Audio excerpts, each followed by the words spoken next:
Last year we celebrated 60 years of Kenyan-German relations. Yes, In fact, Germany was the first country that recognized the independence of Kenya. How do you find your experience so far? Oh, still very amazing, I have to say. I discover new things almost every day. Yeah. Do you have a favorite dish right now, Kenya? As the Lewis say, the reg, with the... You already know reg. What would you say music has done to you? For me personally also, it's very important for my own balance somehow, just to dive into a totally different world. Both listening, but also playing myself.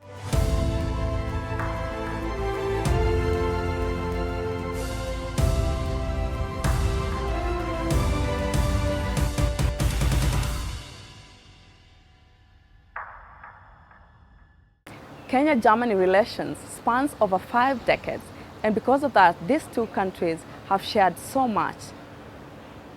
Hello and welcome to Globe Traction. My name is Pasil Teleo, and today on the show, I sit down with Sebastian Groth, the Germany ambassador to Kenya, who is not just a diplomat. We speak about so much, in terms of green finance to skilled labor migrations to his country, where you obviously know that they have lots of elderly population, and also a bit about his fun moments as he enjoys playing piano. I hope you enjoy Sebastian Groth's story. Mr. Sebastian, how do you like to be addressed? You can address me like Sebastian if you want. Yeah. You can say ambassador, but this is still very new for me also. Yeah. You can say Mr. Groth, which is my second name, but Sebastian is fine. So Sebastian, welcome on set. Thank you. Thanks for making the time to be here with us today. It's a pleasure. Thank you for inviting me. Yeah. We are almost celebrating your second year as the Germany's ambassador to Kenya. How do you find your experience so far? Oh, still very amazing, I have to say. I discover new things almost every day. Yeah. I learn a lot about the region, about the country, about the people, about the culture, about the history and the politics. So I really can say that I still enjoy every day. What do you love about this country so much? Oh, there are so many things. As I said, first of all, the people, the friendliness, the kindness, the open-mindedness, the genuine interest also in everything. I also like the nature very much, both the coast but also upcountry, the mountain and the villages, the parks. I like the food also. I mean, just the basic quality of things, of vegetables, of meat, of the fruits is just amazing. You don't have to do a lot with it. You just eat it like this and it tastes. Do you have a favorite dish right now, Kenyan? I really love seafood. I know that Kenyan style, that's not Kenyan in a way. But I think, of course, the coast is an important part of Kenya. And whenever I go there, I eat a lot of it. I also like fish in general. So also the Lake Victoria, as the Lewis say, the reg, with the... You already know reg. Yes, I tasted it in a restaurant called Mama Oliej in Dagoretti Corner. Oh gosh, then you are not new but anymore. I was a bit harassed on Twitter because I put a photo where I eat the reg with a fork. No, and you people eat say, with your hands. Never eat it with a fork. Yeah. So then I went to another restaurant called 3D, which is also very sort of lure-oriented spot, and there I eat it with the hands. So I'm progressing, I'm learning. Yeah. No, but I like this very much, but I like also nyama choma, I like the kuku, the mbuzi, the salads that you have, the kasubari, everything. And I love parachichi, and if you know the way Kenyan farmers learned to grow avocados is really amazing, because I worked here 20 years ago already. And there you only had these very big parachichis that are okay, but almost a head size. Exactly, like a melon, but now there you find the Hass avocado, the smaller ones everywhere, and they taste really excellent. Great. I'm seeing you have so much advanced in your Swahili that you're even talking about parachichi. I mean, very few Kenyans also will use we call it the actual Swahili and not, just say avocado. So congratulations, you're not doing so bad. Yes, but I'd like to do better actually. But You'll certainly do better. Yeah, I took lessons also here in Nairobi, but it's really tough to put it in your schedule. And but I'm still very motivated, and I will advance. So all the best. I know you'll do well. Thank you. Let's talk about our relations. You know, as two countries, and you know we have a deep history. You know, Yes. spanning more than 30, 40 years now. Tell me about the future for Kenya and Germany. So last year we celebrated 60 years of Kenyan-German relations. In yeah. fact, Germany was the first country that recognized the independence of Kenya in Yes. 63. That's why I also have the number plate 1CD1K, because we were the number one. I see, yeah. So still grateful to my predecessor that he was so patient, waiting outside State House probably. Being the first to hand over the documents. Yeah. No, but I think we really had a long journey together. I mean, the times were all different. We had two blocks in the world, the Soviet bloc and the Western-led bloc.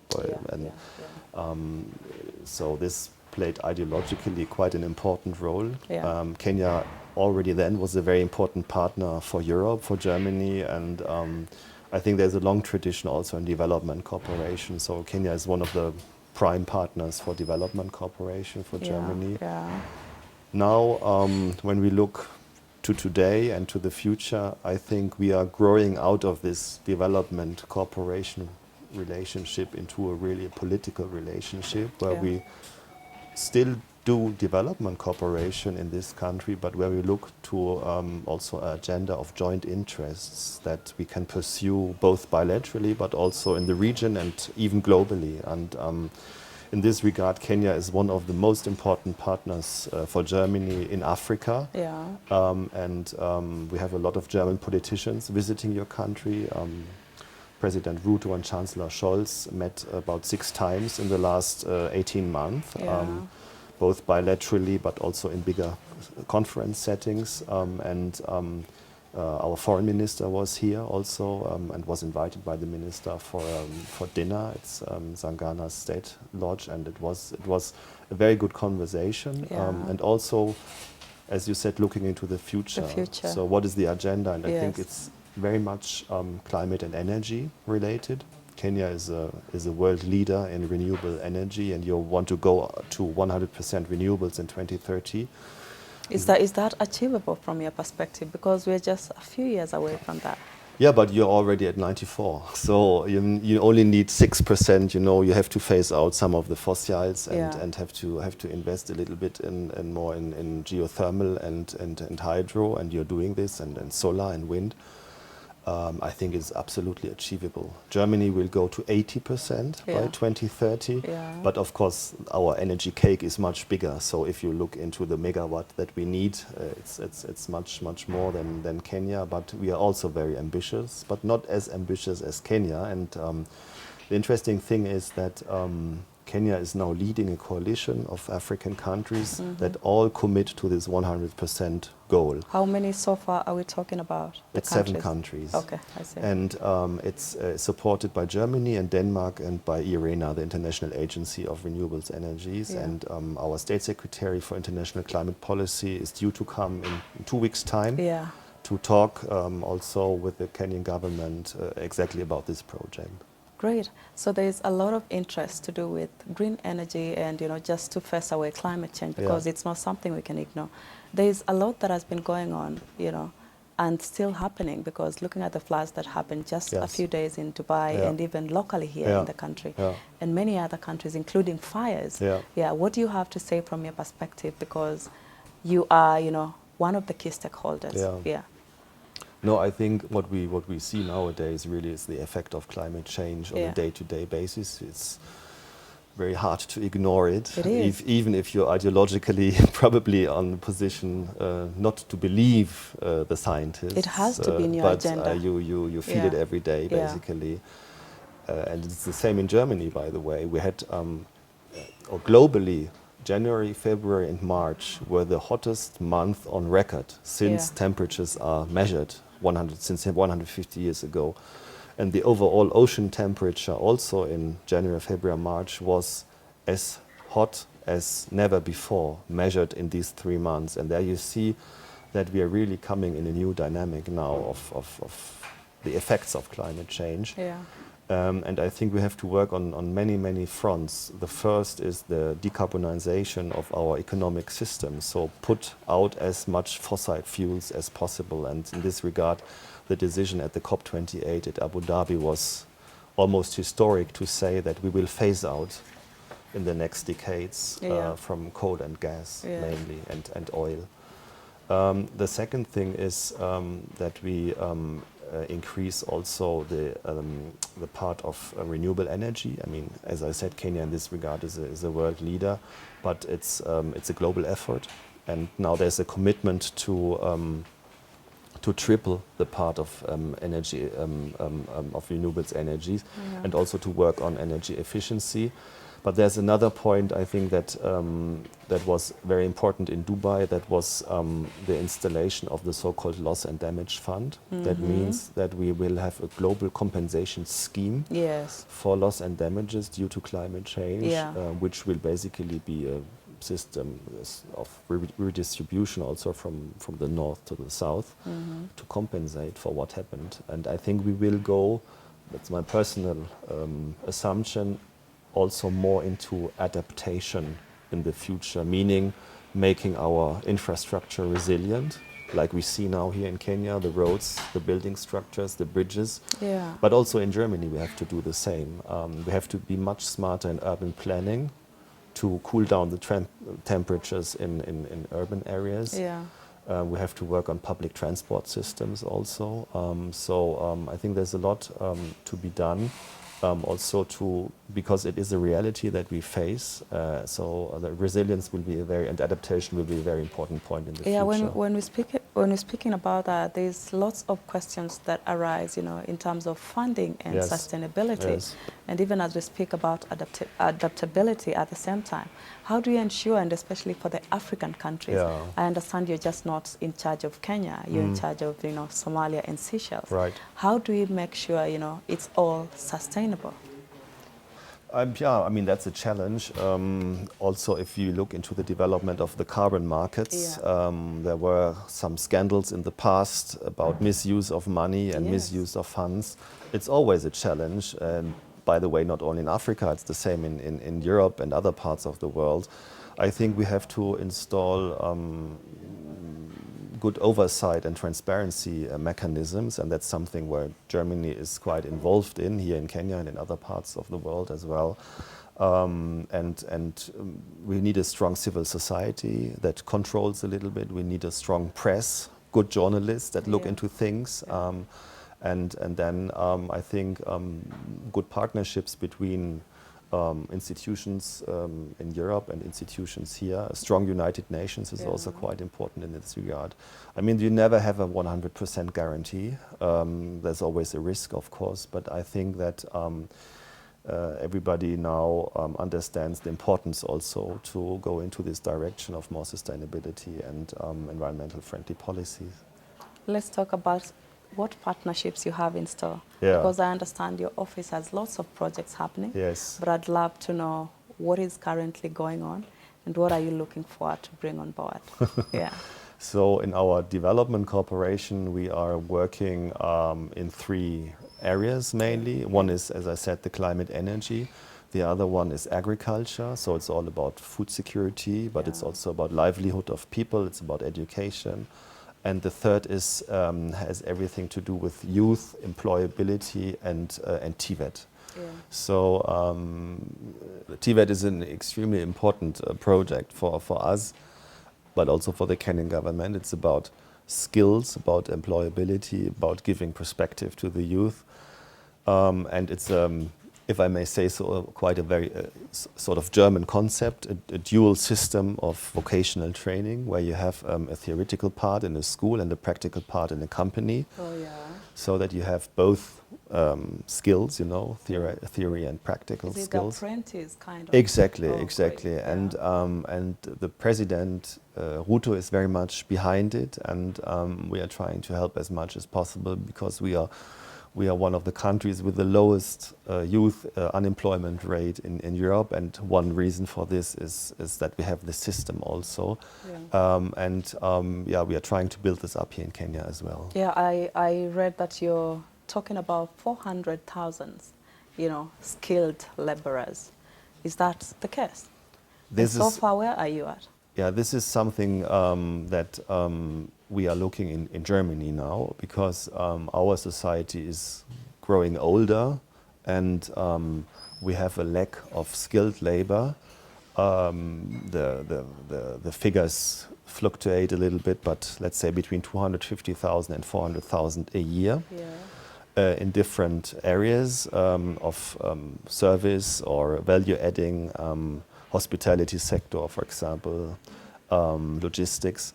And the German government changed its immigration laws in order to facilitate what we call skilled labor migration. And we have a special envoy of the federal government, Mr. Stamp, who is traveling around the world, identifying partner countries and negotiating labor agreements with them.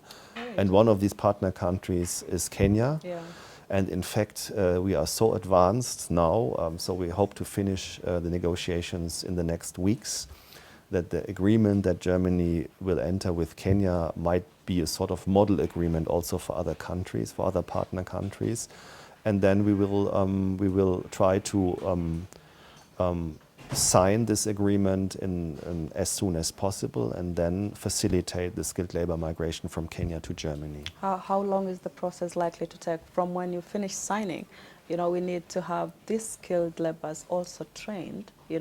There's also the bit about German language acquisition, which they need to go through. So how soon, or what is the duration approximately likely to be? We are not starting at zero. We are having already people from Kenya going to Germany, about 500 to 600 a year, that go there for work. We have bus drivers, we have doctors, we have hospitality personnel, nurses. Everything, basically. But what we want to do is to scale it up. And a lot has to be done, both here on the Kenyan side, as you say, German language is one element that is important, but also on the German side, we have to work on how the different administrations cooperate and exchange information in order to facilitate also the visa process. And the immigration process as such. But I think the need is there in Germany to move fast, and we will move fast. And my personal interest is to push Kenya in this regard also in the German perspective, so that Kenya really is a very interesting partner country. And I think this whole discussion really gained traction during the visit of Chancellor Scholz here to Kenya, because he talked about it extensively with President Ruto. And when our Foreign Minister Annalena Baerbock was here in January, they also talked a lot about this. And it is a very positive thing, because it brings our interests together, a lot of very skilled, very motivated Kenyans, and a lack of young and skilled and motivated people in Germany somehow. So I think it's a win-win partnership. I've seen you traverse across the country. I don't know if there's any county you haven't been to. Is there any? Oh, definitely, yes. But I'm trying to tick the boxes. Yeah, but I've seen you in Homa Bay, in Turkana, it's in Kilifi. I don't know, where is it that you haven't been to? And it's impressive what you're doing. But fill me in on what you're doing in terms of, youth and employability. So there are actually really some counties left to visit, both here in the area in the central region, but also if you look to the areas towards Ethiopia or Somalia. So I'm very interested also to go there if the circumstances allow. No, everywhere I go, I discover new things, and it's also, I think, for diplomats very, very important to leave the sort of Nairobi bubble and go out and experience the real life. Exactly, and I met really a number of impressive governors also out there, and also civil society representatives, journalists. that are so ambitious and so good. So it's just amazing to see also the different cultures. I mean, you have a number of different communities in Kenya. You know it better than I do, and it's so amazing to see the different cultures, the clothing, the food, everything to the diversity of the country is just an amazing asset. It is. It's beautiful. What about the young people? Yeah, the young people are the future of this country. I know there is a football tournament going on. Yes. That's what I want to hear from you. Yeah, that's something that we do together with the European Union delegation in the context of the Europe Day, which is celebrated in May.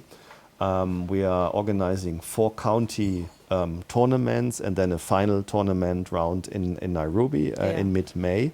And we are working also on an invitation then of the winning teams to Europe and some other attractive prizes. And Germany took and sponsored one of the tournaments that will happen next week in Malindi, so in Kilifi County, but the tournament will be in Malindi. I will also be going there and open it and close it. And it's a very amazing thing because also the European Championship will happen in Germany this year, so the European Cup basically. And we are trying to bring all these different elements together. When you're not being a diplomat, what else do you do? Because I know you have lots of, hobbies you do during your free time. Yes, one amazing thing here in Kenya for me personally is the opportunities in sports. You can do basically everything. It's also easy to find excellent trainers that can help you a little bit. So I play a little bit of tennis and swimming and other sports. But I also do a lot of music, also with Kenyan friends. Yes. Jazz mainly, and I like reading. I just like, as everybody else, watching a movie or even sometimes cooking. That's relaxing for me. Yeah, I know you play the piano. Yes. Were you self-taught or were you taught? No, in Europe or in Germany, there's a very good system of public music schools, almost in every village. And so I had just, my parents subscribed me to this music school, and once a week when I was 8 I started, and then I changed my teachers up to 18 approximately, so I had 10 years of lesson, and my father is playing the double bass, so he introduced me to jazz because I learned classical piano. Mainly. Great. How old are you now, if you don't mind? 51. 51. Yeah. You don't look 51, by the way. How do I look like? So tell me a little bit about family Sebastian. Yes. Yeah. So I'm here with my wife and 2 kids, 2 boys. They are 13 and 15. Yes. And so they are going to the German school, which is a very good school. So if there's anybody out there who might be interested in a German school, just try to get there. And they are happy. I mean, of course, there are things that they miss from Germany, like their friends, and like in German cities, you just go out a lot also. A lot of street life is happening, and here it's more in the estate or in the houses, and you have to drive from A to B. So they are now looking forward to the summer break also.